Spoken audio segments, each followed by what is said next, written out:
जय हिंद साथियों, आज के इस क्लास में आप सभी का बहुत बहुत स्वागत है। तो साथियों, बिहार पुलिस सिपाही की नई भर्ती 2025 के लिए हम आपको लगातार किरण पब्लिकेशन के बुक से प्रैक्टिस सेट को सॉल्व करा रहे हैं, जिसमें साथियों आपका टोटल 12 सेट कंप्लीट हो चुका है। आज आपका सेट नंबर 13 चलेगा। और साथियों, जिन्होंने इस बुक को अभी तक परचेज नहीं किया है, अगर आप लोग लेना चाहें तो ले सकते हैं। आपके एग्जाम के लिए बहुत ही शानदार बुक है। इस बुक में 2024 का जो बिहार पुलिस का एग्जाम हुआ था, बिल्कुल उसी पैटर्न पर प्रैक्टिस सेट को दिया गया है। तो आप लोग इस बुक से प्रैक्टिस सेट जरूर लगाइए। तो इसका लिंक आपको डिस्क्रिप्शन बॉक्स में मिल जाएगा, आप लोग ले सकते हैं। तो चलिए आज हम लोग इसी बुक से सेट नंबर 13 को सॉल्व करते हैं।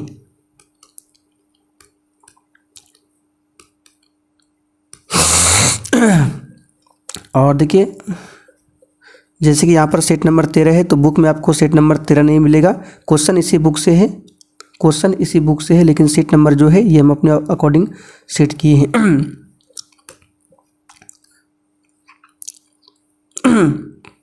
ले सकते हैं, होगा।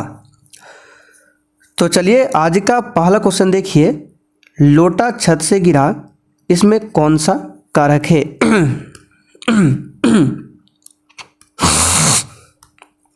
ले सकते हैं।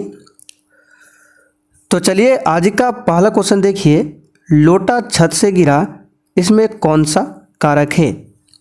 चलिए सभी ऑप्शन को ध्यान से पढ़िए। और साथियों, आपकी जानकारी के लिए बता दें, इस प्रैक्टिस सेट में जितने भी क्वेश्चन हैं वो बिल्कुल इसी बुक से लिया गया है, लेकिन ये जो सेट नंबर है ये अपने हिसाब से सेट किए हैं, ठीक है। तो बुक के हिसाब से सेट नंबर आपको नहीं मिलेगा, लेकिन जितने भी क्वेश्चन हैं ये आपको सब बुक से ही दिया गया है।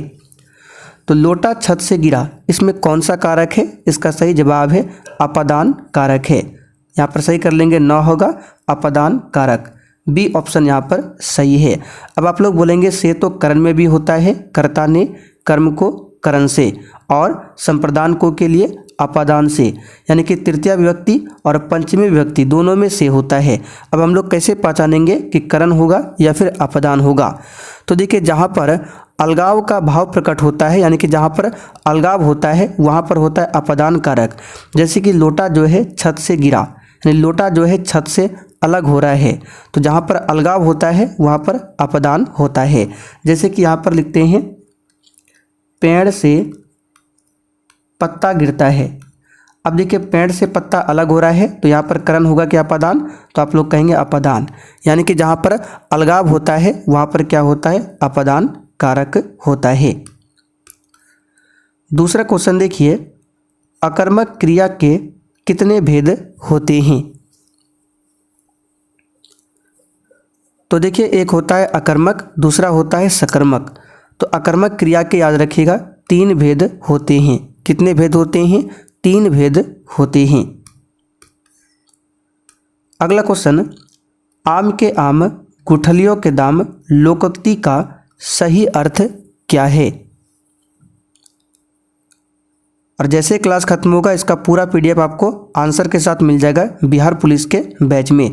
जिनको भी बैच को ज्वाइन करना है, डिस्क्रिप्शन बॉक्स में एप्लीकेशन का लिंक दिया गया है, जाकर ज्वाइन कर सकते हैं, या फिर क्लास के लास्ट में आपको बैच के बारे में बता देंगे। तो यहाँ पर इसका आंसर हो जाएगा दोहरा फायदा। आगे देखिए, अक्ल के घोड़े दौड़ाना मुहावरे का सही अर्थ क्या है? तो सिंपल सा क्वेश्चन है, केवल कल्पनाएं करते रहना। ए ऑप्शन यहाँ पर आपका राइट आंसर है। आगे देखिए, किस क्रमांक के वाक्य में सही विराम चिन्ह लगा है? चलिए बताइए इसका आंसर क्या होगा? तो जहाँ पर वाक्य खत्म होता है वहाँ पर विराम चिन्ह लगा होता है। जैसे कि यहाँ पे देखिए, राम तुम अब सो जाओ, यहाँ पर पूरा सेंटेंस खत्म हो रहा है, तो यहाँ पर सही रूप में विराम चिन्ह लगा हुआ है। यहाँ पर देख सकते हैं, ये है आपका विराम चिन्ह। तो ए वाला ऑप्शन आपका राइट है, बाकी ये सब आपका गलत है। यहाँ पर हमारी बात सुनिए, क्वेश्चन मार्क दिया है, ये तो विराम चिन्ह है ही नहीं, ये भी नहीं है, इसमें तो होगा नहीं, ठीक है। तो ये होगा राम तुम अब सो जाओ, इसमें क्या है? सही विराम चिन्ह है। चलिए, ये पूर्ण विराम है। और ये कौन सा चिन्ह है? तो ये आपका विस्मयादि बोधक चिन्ह है। आगे देखिए, किसके शासनकाल के दौरान वैनसांग ने चालुक्य साम्राज्य की यात्रा किया था? यहाँ पर आपको ऑप्शन के अकॉर्डिंग आंसर करना है।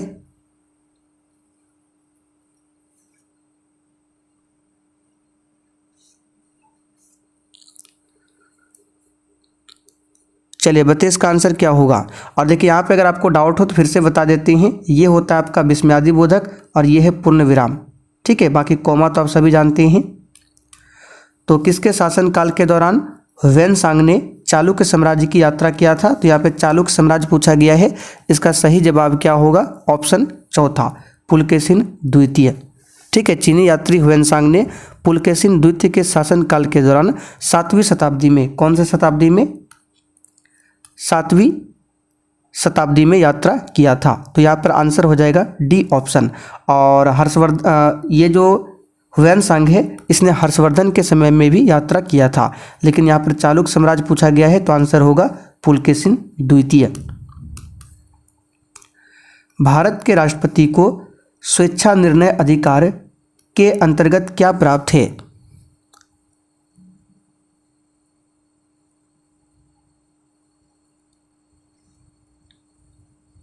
चलिए बताइए। और सी यू की किसकी रचना है? जैसे कि यहाँ पे क्वेश्चन आपका वैनसांग है तो इसकी एक रचना है, ये भी ध्यान रखिएगा। सी यू की ये किसकी रचना है? तो ये वैनसांग की रचना है। बाकी इंडिका आप सभी जानते हैं मेगास्थनीज जी की रचना है। तो देखिए भारतीय राष्ट्रपति जो है कुछ परिस्थितियों में विवेक का अधिकार प्रयोग कर सकता है, जैसे कि प्रधानमंत्री की नियुक्ति में कर सकता है। जब किसी भी पार्टी को स्पष्ट बहुमत प्राप्त नहीं होता है तो वहाँ पर प्रधानमंत्री की नियुक्ति में स्वेच्छा का निर्णय ले सकता है राष्ट्रपति। तो देखिए किस ऑप्शन में किसी राज्य में राष्ट्रपति शासन लागू करना, प्रधानमंत्री की नियुक्ति, देखिए बी ऑप्शन में दिया हुआ है। और कहाँ कहाँ पर राष्ट्रपति स्वेच्छा निर्णय ले सकता है? तो पहला तो हो गया प्रधानमंत्री की नियुक्ति में, जब किसी भी पार्टी को स्पष्ट बहुमत प्राप्त नहीं होता है। दूसरा, मंत्रिपरिषद की बर्खास्तगी भी कर सकता है, जब लोकसभा में बहुमत का विश्वास खो दिया जाता है मंत्रिपरिषद के द्वारा, तो वहाँ पर भी राष्ट्रपति जो है मंत्रिपरिषद की बर्खास्तगी कर सकता है। और तीसरा, लोकसभा के विघटन पर जब मंत्रिपरिषद का बहुमत खो गया होता है वहाँ पर भी राष्ट्रपति स्वेच्छा निर्णय ले सकता है। तो यहाँ पर देखिए प्रधानमंत्री की नियुक्ति दिया है तो आंसर हो जाएगा बी ऑप्शन। सिंधु घाटी सभ्यता की लिपि कौन सी है? और साथियों अभी आपका सब्जेक्ट वाइज क्लास बंद है। फिलहाल अभी आप लोग 7:30 बजे किरण पब्लिकेशन और 8 बजे मिक्स प्रैक्टिस सेट कीजिए। ठीक है, बहुत ही शानदार क्वेश्चन है। सब्जेक्ट वाइज में फिर से आपका क्लास होगा हिस्ट्री का, उसमें लगभग 5 से 6 क्लास हुआ है। हिस्ट्री का वहाँ से स्टार्ट होगा, साइंस का भी होगा, पॉलिटी का भी होगा, ज्योग्राफी का भी होगा, सब क्लास होगा। ठीक है, तो सिंधु घाटी की लिपि जो है अभी तक पढ़ी नहीं जा सकी है, तो यहाँ पर बी ऑप्शन है अज्ञात। निम्न में से कौन सी साहित्यिक कृति कृष्णदेव राय ने लिखी थी?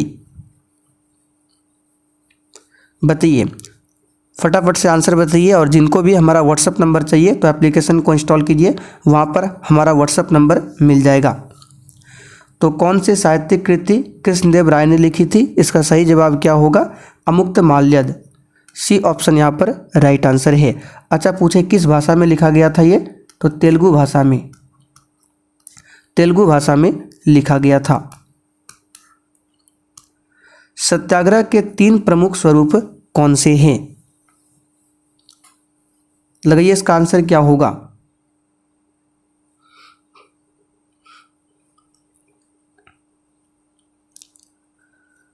तो साथियों सत्याग्रह के 3 प्रमुख स्वरूप कौन कौन से हैं? तो असहयोग आंदोलन है, सविनय अवज्ञा आंदोलन है और बहिष्कार है। यहाँ पर ए ऑप्शन आपका राइट आंसर है। महात्मा गांधी ने इन तीनों स्वरूपों का भारत के स्वतंत्रता संग्राम में इस्तेमाल किया था, असहयोग का, सविनय अवज्ञा का और बहिष्कार का। राष्ट्रपति को किस अनुच्छेद के अंतर्गत यह अधिकार प्राप्त है कि वह वित्तीय आपातकाल लागू कर दे? तो पॉलिटी क्लास में डिटेल्स में चर्चा कर चुके हैं आपातकाल के बारे में। संविधान में 3 तरह के आपातकाल है। एक है 352 जिसमें है राष्ट्रीय आपातकाल, फिर है 356 राष्ट्रपति शासन, और ये है 360 वित्तीय आपात। तो वित्तीय आपात पूछा गया है तो ये हो जाएगा डी ऑप्शन 360। वित्तीय आपात भारत में अभी तक एक बार भी लागू नहीं हुआ है। आर्टिकल 352 जो है राष्ट्रीय आपातकाल देश में 3 बार लागू हो चुका है।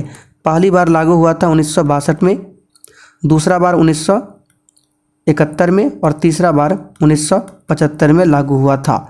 तीसरा बार जो लगा था ये आंतरिक अशांति के आधार पर लगाया गया था इंदिरा गांधी के द्वारा। तो आंसर यहाँ पे क्या हो जाएगा 360। निम्नलिखित में से किस भारतीय खिलाड़ी की चित्राकृति लॉर्ड्स के मैदान में प्रदर्शित है?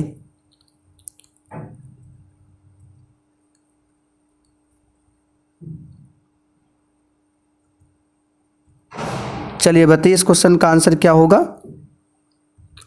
तो यहाँ पर इसका आंसर हो जाएगा कपिल देव। ठीक है, डी ऑप्शन यहाँ पर आपका राइट आंसर है कपिल देव। क्या पूछा गया, किस भारतीय खिलाड़ी की चित्राकृति जो है लॉर्ड्स के मैदान में प्रदर्शित है? तो इस क्वेश्चन का आंसर हो जाएगा कपिल देव।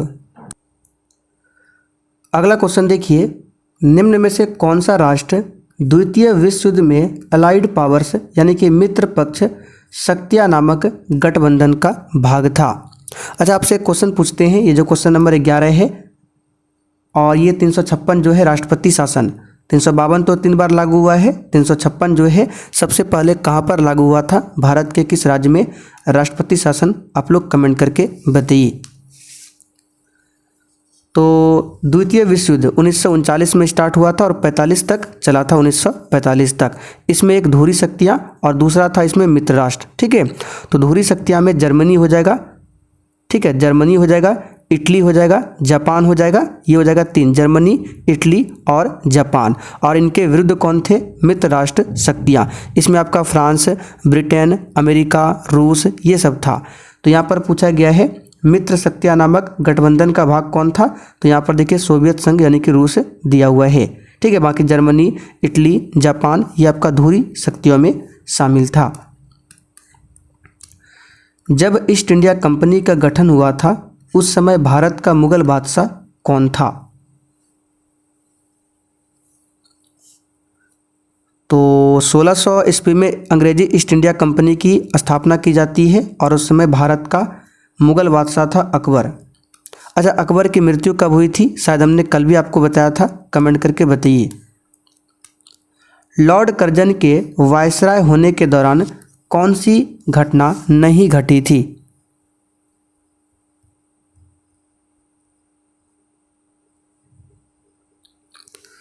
चलिए बताइए इसका आंसर। और अकबर की मृत्यु जो भी बच्चे 1605 बता रहे हैं बिल्कुल सही जवाब है, 1605 में हुआ था। ठीक है, तो यहाँ पर इस क्वेश्चन का आंसर क्या हो जाएगा? लॉर्ड कर्जन के वायसराय होने के दौरान कौन सी घटना नहीं घटी थी? तो बंगाल का विभाजन तो हो जाएगा। चलिए, भारतीय राष्ट्रीय कांग्रेस का गठन यहाँ पर देख सकते हैं, ये तो हुआ था डफरिन के समय में 1885 में। ठीक है, 28 दिसंबर 1885 को बम्बई में हुआ था डफरिन के समय में। और इसके संस्थापक कौन थे? A.O. ह्यूम। तो सी वाला ऑप्शन यहाँ पर आपका राइट आंसर है, ध्यान रखिएगा। ठीक है, चलिए आगे बढ़ते हैं। फ्रांस में आतंक के शासन के दौरान निम्न में से किसने महत्वपूर्ण भूमिका निभाई थी? तो फ्रांस की क्रांति आप सभी जानते हैं 1789 में हुआ था। फ्रांस की राजधानी कहाँ पर है? पेरिस में है। तो फ्रांस में आतंक के शासन के दौरान किसने महत्वपूर्ण भूमिका निभाई थी?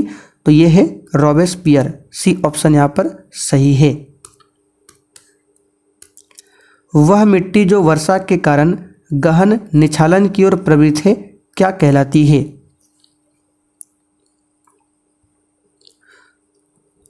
तो इस मिट्टी को कहते हैं लेटराइट मिट्टी। और लेटराइट मिट्टी के बारे में हमने कल भी आपको बताया था। लेटराइट मिट्टी का विकास के लिए मौसम कैसा होना चाहिए? तो लेटराइट मिट्टी जो है उच्च तापमान और अत्यधिक वर्षा की स्थिति में बनती है। फिर से रिपीट कर देते हैं, हाई टेम्परेचर होना चाहिए और अत्यधिक वर्षा की स्थिति में लेटराइट का निर्माण होता है।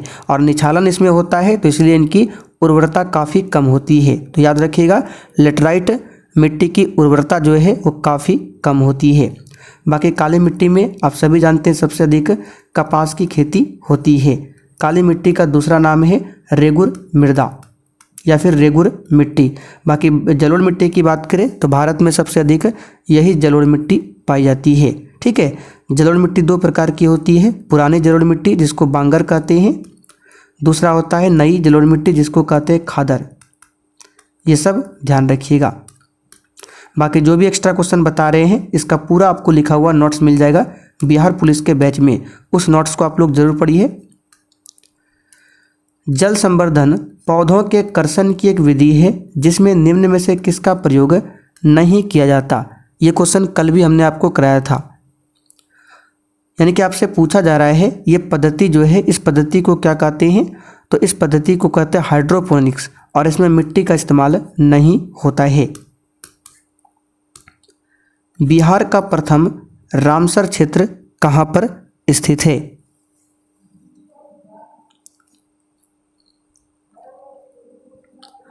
तो साथियों बिहार का जो प्रथम रामसर क्षेत्र है ये आपका कौन सा हो जाएगा, चलिए ये हो जाएगा बेगूसराय। ए ऑप्शन यहाँ पर आपका राइट आंसर है, बेगूसराय में है। कौन सा है, तो कांवर झील। कांवर झील ये बिहार का पहला रामसर स्थल में शामिल है। कहाँ पर है, तो बेगूसराय में। अच्छा यहाँ से क्वेश्चन पूछे, जो रामसर क्षेत्र है इसको बोलते हैं आर्द्र भूमि, तो विश्व आर्द्र भूमि दिवस कब मनाया जाता है, तो याद रखिएगा 2 फरवरी को। ठीक है, विश्व आर्द्र भूमि दिवस पूछे कब मनाया जाता है, तो 2 फरवरी को मनाया जाता है। भारत में करेंसी नोटों की मुद्रण और आपूर्ति कौन करता है।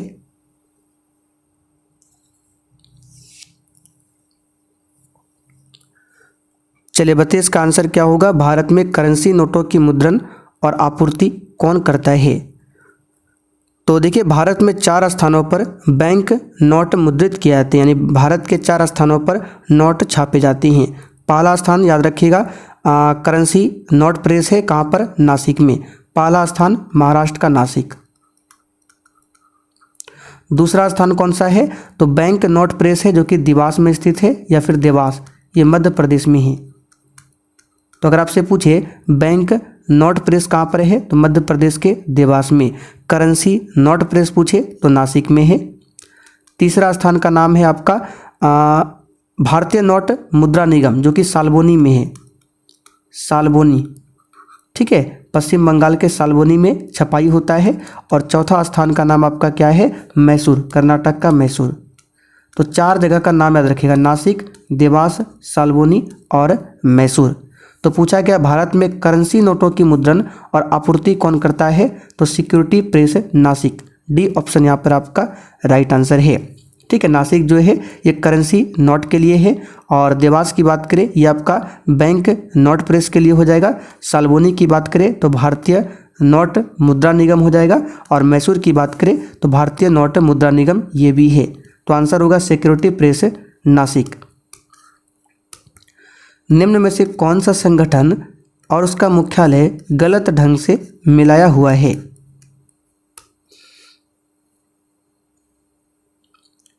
तो इंटरपोल का मुख्यालय लियोन में है, बिल्कुल सही है। अंतर्राष्ट्रीय डाक संघ का बर्न में है, ये भी सही है। खाद्य तथा कृषि संगठन ये रोम में है, इटली की राजधानी रोम में, ये भी सही है।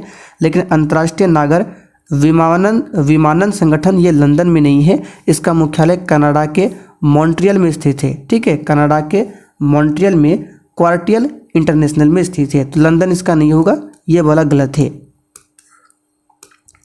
The state of the nation इस पुस्तक के लेखक कौन है। इसका आंसर याद रखिएगा कुलदीप नहीं, इसका आंसर आपका हो जाएगा फली एस नरीमन। ठीक है, डी ऑप्शन यहाँ पर राइट है।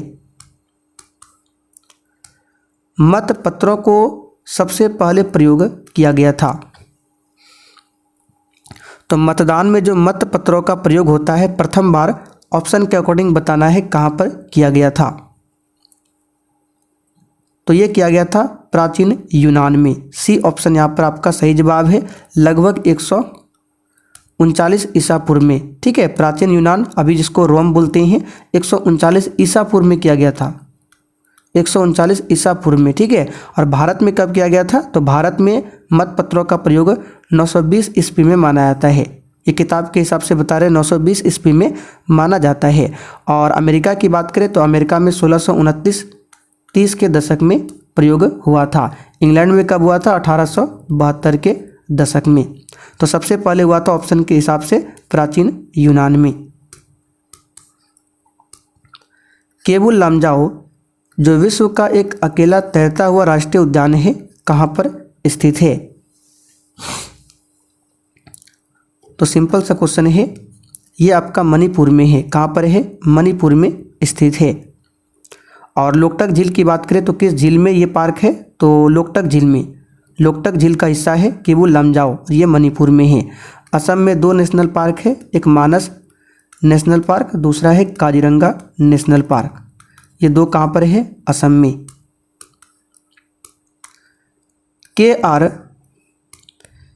के आर कुमार स्वामी अय्यर बजाते हैं। तो कुछ महत्वपूर्ण कलाकार हैं, उनके नामों को आपको याद रखना है। जैसे कि अगर आपसे पूछे कि अमजद अली खान क्या बजाते थे, तो सरोद। कुछ महत्वपूर्ण नाम बता रहे हैं, अमजद अली खान। रविशंकर पूछे तो सितार बजाते थे, पंडित रविशंकर। विलायत खान भी सितार हो जाएगा। बांसुरी वादक कौन थे, तो हरिप्रसाद चौरसिया। तो के आर कुमार स्वामी अय्यर की बात करें, इनका हो जाएगा वीणा, ठीक है, वीणा बजाते थे। चलिए आगे देखिए, व्यक्तिगत ट्रैक प्रतिस्पर्धाओं में ओलंपिक के फाइनल में पहुंचने वाली प्रथम भारतीय महिला कौन थी। तो ये हो जाएगा पीटी उषा, ठीक है। 1984 के फाइनल में पहुंचने वाली प्रथम भारतीय महिला थी पीटी उषा। महात्मा गांधी के जन्म स्थल पर एक राष्ट्रीय स्मारक का निर्माण किया गया है, उस स्मारक का नाम क्या है। चलिए बताइए। तो राजघाट तो होगा नहीं, क्योंकि यहाँ पे समाधि स्थल है और ये नई दिल्ली में है, ये तो आपका होगा ही नहीं। तो जन्म हुआ था गुजरात के पोरबंदर में 2 अक्टूबर 1869 को, ठीक है। तो पोरबंदर गुजरात में ही स्थित है कीर्ति मंदिर। कहाँ पर है, गुजरात के पोरबंदर में कीर्ति मंदिर एक क्या है, अस्मरणीय मंदिर है, जिसे मोहनदास करमचंद गांधी और कस्तूरबा गांधी की याद में बनाया गया है। तो आंसर हमारा क्या होगा, सी ऑप्शन। पहले भारतीय क्रिकेट कप्तान कौन थे। ये तो सभी को पता है, सीके नायडू, ठीक है। सीके नायडू पहले भारतीय क्रिकेट कप्तान थे। और स्वतंत्र भारत के पहले भारतीय क्रिकेट कप्तान थे लाला अमरनाथ।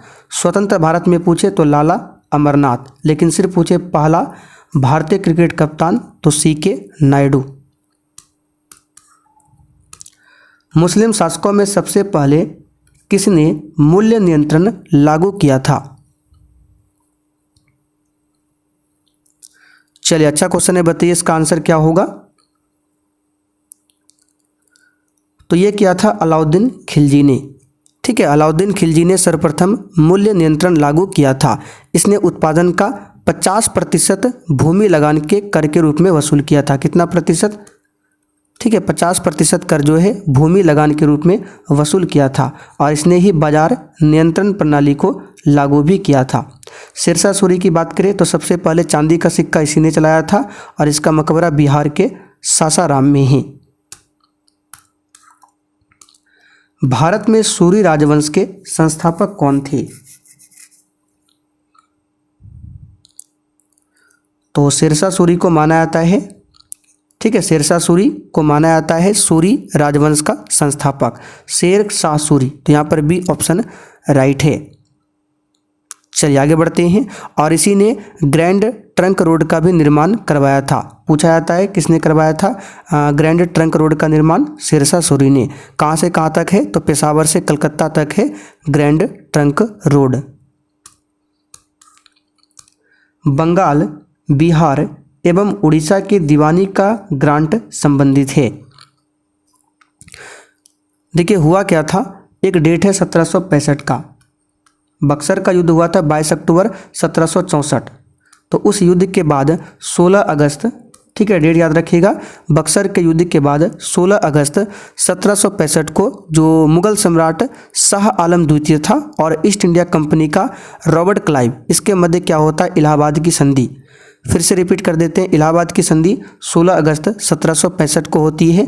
मुगल सम्राट शाह आलम द्वितीय और ईस्ट इंडिया कंपनी का जो गवर्नर था रॉबर्ट क्लाइव, इसके मध्य इलाहाबाद की संधि पर हस्ताक्षर होता है। और इस संधि के परिणाम स्वरूप क्या हुआ था, ईस्ट इंडिया कंपनी को मुगल सम्राट की ओर से बंगाल, बिहार एवं उड़ीसा की दीवानी प्राप्त हो जाता है। तो आंसर यहाँ पे क्या होगा, शाह आलम द्वितीय। केंद्र शासित प्रदेश दादरा और नगर हवेली की राजधानी इनमें से कौन सी है। देखिए, वर्तमान में भारत में टोटल 8 केंद्र शासित प्रदेश है और 28 स्टेट्स है। तो दादरा और नगर हवेली की राजधानी कौन सा हो जाएगा, तो ये हो जाएगा सिलवासा। ऑप्शन के अकॉर्डिंग डी ऑप्शन यहाँ पर सही है। कवरत्ती जो है लक्षद्वीप की राजधानी है। अंडमान निकोबार की राजधानी पोर्ट ब्लेयर है, जिसका नाम चेंज करके श्री विजयपुरम रखा गया है। एक प्रकार की वर्षा जो हवा के पहाड़ियों की पट्टी के साथ ऊपर उठने के कारण होती है, क्या कहलाती है। तो इसको कहते हैं पर्वतीय वर्षा। आंसर हो जाएगा पर्वतीय वर्षा। चलिए आगे देखिए, राष्ट्रकूट, प्रतिहार और पालों का संबंध किससे है। एक भी क्वेश्चन को छोड़ना नहीं है और क्लास खत्म होने के बाद इसका पीडीएफ डाउनलोड करके फिर से प्रैक्टिस इसका लगाना है। तो राष्ट्रकूट, प्रतिहार एवं पाल वंश के राजाओं के बीच परमाधिकार के लिए त्रिदिशीय संगम हुआ था। ठीक है, त्रिदिशीय संग्राम, यहाँ पर बी ऑप्शन सही है। कुतुब मीनार का निर्माण किसने पूर्ण किया था। तो ये तो कई बार बता चुके हैं हिस्ट्री क्लास में भी। कुतुब मीनार की नींव कुतुबुद्दीन ऐबक ने रखी थी, लेकिन 1210 में उसकी मृत्यु हो जाती है घोड़े से गिरकर पोलो खेलते समय। तो निर्माण को पूरा करवाया था इल्तुतमिश ने। सी ऑप्शन सही है। मुमताज महल किस प्रसिद्ध मुगल बादशाह की पत्नी थी। तो इसका आंसर तो सभी को पता है, मुगल सम्राट शाहजहां। ठीक है, शाहजहां की पत्नी थी। शाहजहां ने ही मुमताज महल के लिए आगरे का ताजमहल बनवाया था। प्राचीन के अवशेषों का अध्ययन क्या कहलाता है। तो प्राचीन काल के अवशेषों का अध्ययन कहलाता है पुरातत्व विज्ञान। बी ऑप्शन यहाँ पर सही है। सिपाही विद्रोह या प्रथम स्वतंत्रता संग्राम किस वर्ष में हुआ था।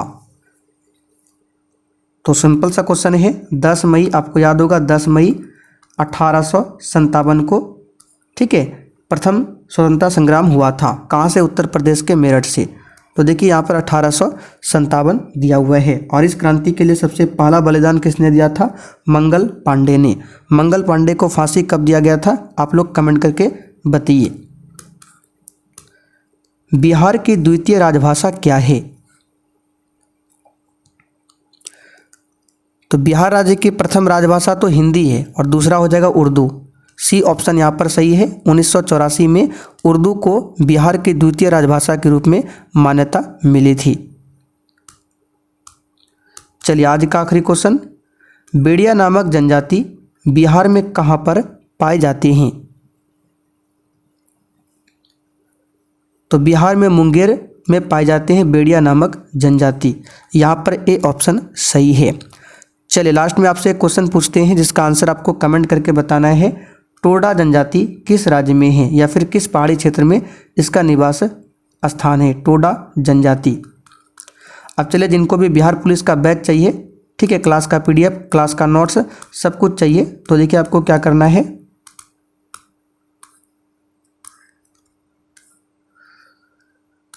तो यहाँ पर देख सकते हैं, यह है एप्लीकेशन, इसको प्ले स्टोर से इंस्टॉल कर लीजिए। इसी प्रकार से आपको मिलेगा या फिर इसका लिंक डिस्क्रिप्शन बॉक्स में है। तो लेने के बाद आपको यहाँ पर इंस्टॉल कीजिएगा। इंस्टॉल करने के बाद यहाँ पर हमारा व्हाट्सएप नंबर मिलेगा, उस पर मैसेज करना है, ठीक है। उसके बाद आपको बताया जाएगा कोर्स में क्या क्या मिलेगा। कोर्स में डेली क्लास मिल जाएगा, डेली सब्जेक्ट वाइज क्लास और जितने भी एक्स्ट्रा क्वेश्चन बताते हैं वो सब लिखा हुआ वहाँ पर मिलेगा। प्लस बिहार पुलिस का जो क्वेश्चन बैंक है पिछले 12-13 साल का वो भी आपको मिल जाएगा वन लाइनर फॉर्म में। और साथ में जो स्पेशल बिहार जीके है उसका भी नोट्स वहाँ पर दिया जा रहा है। तो आप लोग देर मत कीजिए, आपका बिहार पुलिस का एग्ज़ाम डेट भी आ चुका है तो जाकर ज्वाइन कर सकते हैं।